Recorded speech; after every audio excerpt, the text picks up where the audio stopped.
and after the threat of Napoleonic invasion had subsided. Permanent buildings were constructed, the water supply was secured, and the armaments were repeatedly upgraded with newer and more effective artillery. During early World War I, the entire British Grand Fleet was temporarily stationed at Lough Swilly, while anti-submarine defences were constructed at Scapa Flow, their permanent base in the Shetland Islands off northern Scotland. During their stay in Lough Swilly, an anti-submarine boom was laid between Ned's Point and McCamish to prevent unauthorised access.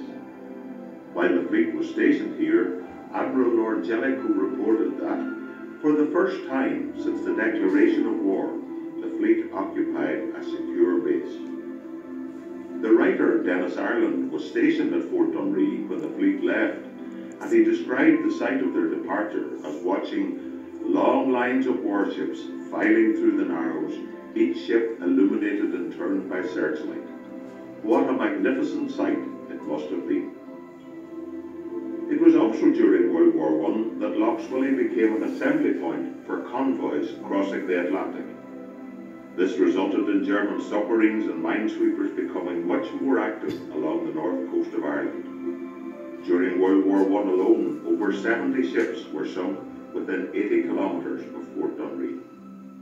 Two of the most famous of these would become the super dreadnought battleship HMS Audacious and the White Star liner RMS Laurent.